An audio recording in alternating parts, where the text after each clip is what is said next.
வணக்கம் குரு ஜோதிடம் சேனல் நேர்களே, நான் உங்கள் அன்பான சயின்டிபிக் வேதிக் அஸ்ட்ராலஜர் அஸ்ட்ரோரஞ்சி பேசுகிறேன். நல்லது நினைப்போம், நல்லதே நடக்கும். இந்த வீடியோவில் நம்ம என்ன பார்க்க போறோம்னா, டிசம்பர் மாதம் 2025, அதாவது இந்த ஆண்டின் கடைசி மாதம் மகர ராசிக்காரர்களுக்கு எத்தகைய ஒரு மாதமாக இருக்க போகிறது நம்ம பார்க்க போறோம். அறிவியல் சார்ந்த சயின்டிபிக் வேதிக் அஸ்ட்ராலஜி முறையில எந்த விதத்திலும் மிகைப்படுத்தாமல் உள்ளது உள்ளவாறு எப்படி உங்களுடைய கர்மா ஒளி தத்துவ பிரகாரம் செயல்பட போகிறதுங்கிறத நம்ம துல்லியமா பார்க்க போறோம். இப்ப பாருங்க, சனி வந்து 3ஆம் இடத்துல 7 நாட் சனி எல்லாம் வந்து மகர ராசிக்கு முடிஞ்சதுன்னு தெரியும். அதே சமயத்துல குரு பாருங்க, 5ஆம் இடத்துல இருக்க குரு இப்போ 6ஆம் இடத்துல இருந்த குரு பாத்தீங்கன்னா 7ஆம் இடத்துல அதிவக்ரமாக உச்சம் பெற்று கடகத்துக்கு வருகிறார். ஸோ அவர் வந்து ராசிய முதல் 2 வாரம் பார்க்கிறார் உச்ச குருவாக அதிவக்ரத்துல. ஸோ இது ஒரு நல்ல அமைப்பு. அதே சமயத்துல அவர் 5ஆம் பார்வையாக 11ஆம் இடத்தில் இருக்கக்கூடிய செவ்வாய், புதன், சுக்கிரனையும் பார்க்கிறார். ஸோ முதல் 2 வாரம் டிசம்பர் மாதம் நம்ம என்ன எதிர்பார்க்கலாம்னா, இந்த ஆண்டு கிரகத்தின் சஞ்சாரம் ஆகிய சனி, குரு, ராகு, கேது. ராகு 2ல், கேது 8ல் இருக்காங்க. மாத கிரகங்கள் நிறைய 11 இருக்கும் பொழுது நல்ல ஒரு வாய்ப்புகள், நல்ல ஒரு லாபம் பெறக்கூடிய சில விஷயங்கள் டக்குன்னு முடியக்கூடிய அமைப்புகள். பல மாதமாக கடுமையாக போராடி முயற்சி செய்து கொண்டிருந்த மகர ராசிக்காரர்களுக்கு மாதத்தின் முதல் 2 வாரத்துல சில விஷயங்கள் டக்குன்னு ஃபாஸ்டா முடியக்கூடிய அமைப்புகள். உங்களுக்கு சாதகமாக வயசு வித்தியாசம் இல்லாமல் எல்லாம் அந்தந்த வாழ்க்கையில் அந்தந்த ஸ்டேஜில் வாழக்கூடியவங்களுக்கு அந்த தகுந்த மாதிரி ஒரு சாதகமான சம்பவங்கள், சாதகமான ரிசல்ட் கிடைக்கக்கூடிய அமைப்புகள் உண்டு. மாணவர்கள் பார்த்தீங்கன்னா நல்லா அவங்க படிச்சதுக்கு ஏற்ற ஒரு ரிசல்ட்டு, காம்படிட்டிவ் எக்ஸாம்ஸ் நம்ம அட்டம்ஸ் எழுதுறவங்களுக்கு, இந்த டைம் எழுதுறவங்களுக்கு நல்ல பாசிட்டிவா கிடைக்கக்கூடிய அமைப்பு. என்ன படிக்கலாம், என்ன உயர் படிப்பு படிக்கலாம், எது மாதிரி துறைக்கு போறோம், என்ன மாதிரி வேலைக்கு போகலாங்கிறதுல ஒரு கிளாரிட்டி கிடைக்கக்கூடிய அமைப்பு. அதே சமயத்துல இல்லத்தரசிகள்லாம் இருந்து பார்த்தீங்கன்னா கணவர்களோட சில பிணைப்புகள், சில பிரச்சனைகள், சில புணக்கெல்லாம் ஆயிட்டு இருந்த விஷயங்கள்லாம் கொஞ்சம் பேச்சப் ஆகி ஓரளவுக்கு நல்ல புரிதல் பெறக்கூடிய அமைப்பு. இது மாதிரிலாம் அந்த உச்சகுருவின் பார்வை 11ஆம் இடத்துல இருக்கக்கூடிய செவ்வாய், சுக்கிரனுக்கு பெறுவதனாலையும் ராசியை பெறுவதனாலையும் கொஞ்சம் கிடைக்கக்கூடிய அமைப்புகள் இருக்கு.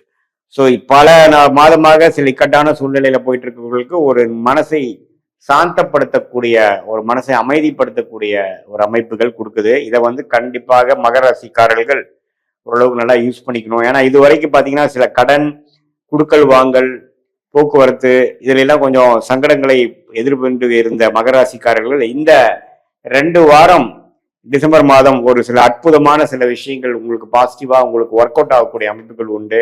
அதே மாதிரி மூத்த குடிமக்கள், சீனியர் சிட்டிசன், வயது முதியோர்களும் பார்த்தீங்கன்னா இதுவரை அவங்களுக்கு செலவாகி கொண்டிருந்த ஹாஸ்பிட்டல் செலவு, சில உடல்நல கோளாறு பிரச்சனைகள் இதெல்லாம் ஓரளவுக்கு தன்மையாகி ஓரளவுக்கு எல்லாமே கட்டுக்குள் வரக்கூடிய ஒரு அற்புதமான ஒரு மாதமாக இந்த டிசம்பர் மாதம் 2025 மகர ராசிக்காரர்களுக்கு இருக்கு.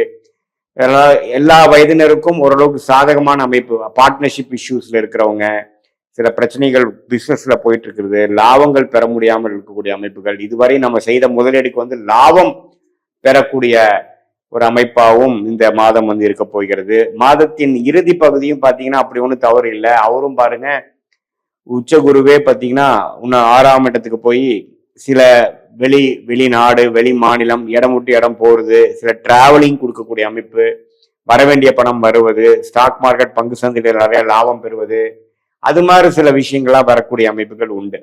இது மாதிரி நகை, கோல்டு, சில்வர் அதுல எல்லாம் இன்வெஸ்ட் பண்ணவங்களுக்குலாம் நல்லா ப்ராஃபிட் வரக்கூடிய அமைப்புகள் அதெல்லாம் கொஞ்சம் உண்டு.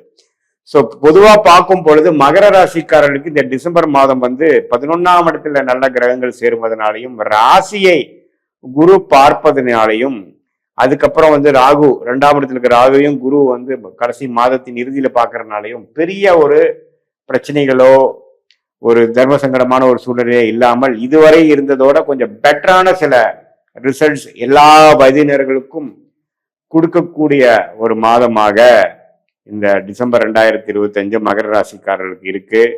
ஸோ இது மூலமாக சில மன சோர்வுகள், சில டிப்ரெஷன், ஃபினான்ஷியல் விஷயத்துல கொஞ்சம் சரியில்லாமல் இருப்பது, வேலையில அதிருப்தியா இருப்பது, இது எல்லாமே ஓரளவுக்கு சரி செஞ்சு வாழ்க்கையில அடுத்த கட்ட படிநிலைக்கு நீங்கள் போகக்கூடிய அமைப்பை நீங்கள் பெற வேண்டும். இந்த வாய்ப்பை நீங்க வந்து கரெக்டா யூஸ் பண்ணிக்கணுங்கிறது தான் ஜோதிட ஆலோசனை. இது வந்து ஒரு பொதுவான பலனை தவிர உங்களுடைய ஜென்ம ஜாதக, அதாவது உங்களுடைய பிறந்த தேதி, பிறந்த நேரம், பிறந்த ஊரை வைத்து வரக்கூடிய அந்த ஜென்ம ஜாதகத்துல என்ன தசாபுக்திகள் போய் கொண்டிருக்கிறது, நீங்க என்ன லக்னத்துல பிறந்தீங்க, அதை வைத்து பார்க்கும் பொழுது அந்த தசநாதனும் புக்திநாதனும் இப்ப நம்ம பேசின சனி, குரு, ராகு, கேது, செவ்வாய், சூரியன் இதெல்லாம் இருக்கக்கூடிய கிரகத்தோட ஒத்து சேர்த்து அந்த கோச்சார அமைப்பையும் சேர்த்து வைத்து பார்க்கும் பொழுது இப்போ உங்களுக்கு என்ன மாதிரி ஆதிபத்தியம் நடந்து கொண்டிருக்கிறது, எது மாதிரி வாழ்க்கையில அடுத்த வரக்கூடிய முதல் 3 மாதம் எப்படி இருக்க போகுது, அடுத்த வரக்கூடிய 6 மாதம் எப்படி இருக்க போகிறது, எது மாதிரி ஒரு திசையில் உங்களுடைய வாழ்க்கை திரும்ப போகிறது, எது பிராப்தங்கள் நிறைந்ததாக இருக்குது, எந்த மாதிரி விஷயங்கள் உங்களுக்கு பிராப்தம் இல்லை,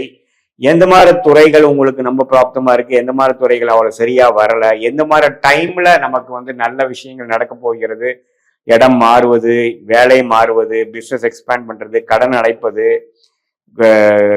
வெளிநாடு போகக்கூடிய அமைப்புகள், படிப்பு விஷயமாக நமக்கு காலேஜ் போகக்கூடிய அமைப்புகள், அது மாதிரி விஷயங்கள் எல்லா வயதினருக்கும் எத்தகைய அமைப்பை கொடுக்கக்கூடியங்கிறது இந்திய வேத ஜோதிட அடிப்படையிலான சயின்டிபிக் வேதிக் அஸ்ட்ராலஜி முறையில துல்லியமாக எந்த விதத்திலையும் மிகைப்படுத்தாமல் நம்ம தசாபுக்திகள் எப்படி போய் கொண்டிருக்கிறதை பார்த்து இந்த கோச்சார அமைப்போட ஒரு சேர்த்து பார்க்கும் பொழுது ஒண்ணுமே துல்லியமான பலன்கள் எடுத்து அது மூலமாக சரியான சமயத்தில் சரியான விஷயத்தை திட்டமிட்டு நீங்கள் செயல்படுவீனால் தேவையற்ற சமய விரயங்கள், பொருள் விரயங்களை தவிர்த்து அடுத்து நம்ம என்ன பண்றோங்கிற விஷயத்துல தெளிவு பெற்று எது நமக்கு சாதகமான பலன் கொடுக்கும், எந்த நேரம் நமக்கு சரியா வருகிறது, எந்த நேரத்தில் நாம கொஞ்சம் அடக்கி வாசிக்கணும், எந்த நேரத்தில் கொஞ்சம் வேகமா போகணும், எந்த நேரத்தில் வேலை மாறுவது நல்லது, எந்த நேரத்தில் இருக்கிற வேலையிலேயே இருக்கிறது நல்லது, அது மாதிரி விஷயங்கள்லாம் கொஞ்சம் இந்திய வேத ஜோதிட அடிப்படையிலான சயின்டிபிக் வேதிக் அஸ்ட்ராலஜி முறையில உங்களோட தசாபுக்திலையும் இந்த கோச்சார அமைப்பையும் சேர்த்து வைத்து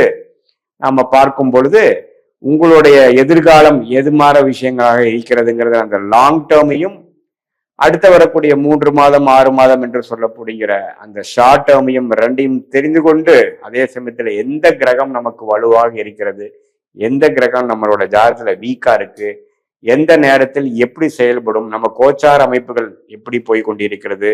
இப்போ உங்களுக்கு 2020-21 ஜென்மசனி தாக்கத்திலிருந்து வெளியில வந்து இப்போ கொஞ்சம் படிப்படியா வெளியில வந்துட்டு இருக்கிறப்போ எப்போ நம்ம பிரைம் ஆஃப் அவர் கரியருக்கு நம்ம ரீச் பண்ணுவோம், நம்ம prime of the career reach பண்ணிட்டோமா அல்லது பெஸ்ட் இஸ் எட் டு கம்மா அல்லது பெஸ்ட் இஸ் ஆல்ரெடி ஓவரா, எந்த நேரத்தில் நம்ம எப்படி நம்ம செயலை எடுத்து அந்தந்த விஷயங்கள் நம்ம பண்றதுங்களாம், எப்படி நம்ம ஒரு கூகுள் மேப் மூலமாக நம்ம ஒரு விஷயத்தை தெரிந்து அந்த நம்ம போய் சேரக்கூடிய டெஸ்டினேஷன் நம்ம போய் சேர்றோமோ அதே மாதிரி நம்மளுடைய இந்திய வேத ஜோதிடம் சயின்டிபிக் வேதிக் அஸ்ட்ராலஜி கூகுள் மேப் போல உங்களுடைய வாழ்க்கைக்கு அமைந்து அதை தெரிந்து கொண்டு அந்த ரூட்ல நம்ம அந்த டைம்ல நம்ம கரெக்டா எக்ஸிக்யூட் பண்ணி இந்த மன உளைச்சல், ஃப்ரஸ்ட்ரேஷன் அது மாதிரி விஷயத்துக்குள்ள போய் மாட்டிக்காமல் சமயோஜ புக்தியோட நம்ம செயல்படும் பொழுது எளிதில் வாழ்க்கையில் வெற்றி பெற முடியும் என்று சொல்ல விரும்புகிறேன். மீண்டும் மற்றொரு காணொலியில் சந்திப்போம்.